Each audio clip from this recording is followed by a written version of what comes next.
There are definitely downsides to living in Tampa Bay that you might not know about. I moved here several years ago, and there are quite a few bad things that I just was not expecting before moving here. So I made a 6-part video series all about the downsides of living in Tampa Bay, and I did not hold anything back. I went into detail about all the things that I've noticed that are not great about living here or that just annoy me.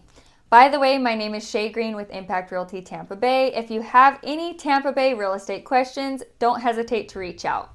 So this is the last video in a 6-part series where I've talked about all the bad things about Tampa Bay. I've talked about hurricanes and flooding, bugs and alligators. I've talked about cost of living, crime, humidity. I've even talked about the Florida man. So if you're interested in watching those other videos, I'll go ahead and link the playlist.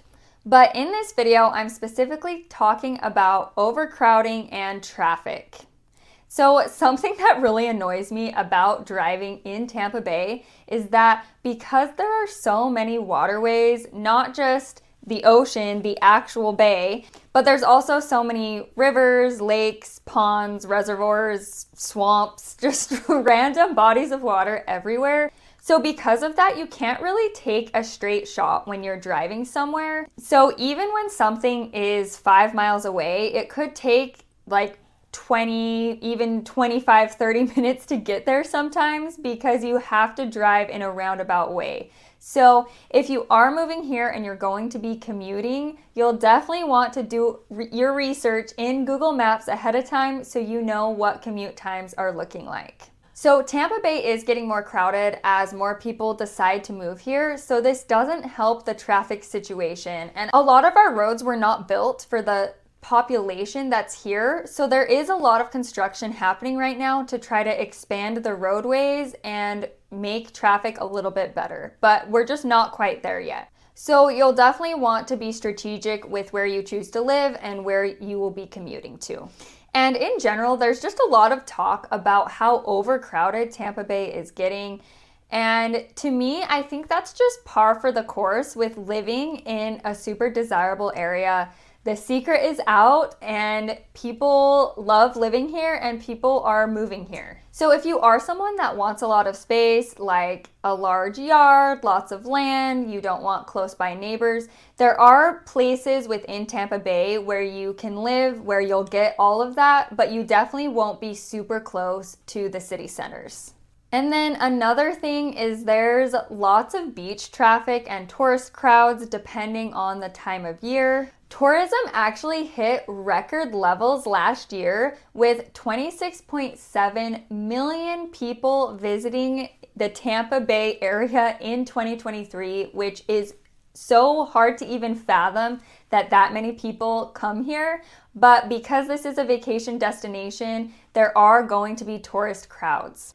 So if you are wanting to live near the beaches or other tourist attractions, you will be dealing with larger tourist crowds during spring break and other busy seasons. And lots of tourism isn't necessarily a bad thing. It definitely helps our economy, but it's just something you'll want to be prepared for ahead of time. Okay, and the last thing I want to talk about in this video is the crazy drivers of Florida. So I feel like everyone talks about how drivers from their home state are crazy and they wear it like a badge of honor or like bragging rights, but quite literally some of the craziest drivers I've ever seen are in Florida, more so in like the South Florida, Fort Lauderdale, Miami area, but we definitely get some of that up in Tampa as well. I don't really know why. It could be a mixture of tourists that don't know where they're going, people coming from Miami or other states that are already crazy drivers. I don't know what it is, but I was actually shocked by how crazy drivers are here. So it's not something to be freaked out about, but you'll just want to exercise extra caution when driving. In fact, when I moved here the first week, I got a dash cam because I was like, I can't make this stuff up, the kind of crazy things I see Florida drivers doing. So hopefully this video gave you a better idea of what to expect when moving here and the bad things and things that will probably annoy you once you get here. Obviously, I love living here and the pros far outweigh the cons, but just things to consider. So thank you so much for watching. Please don't hesitate to reach out if you have any questions about Tampa Bay real estate. Thanks. See ya.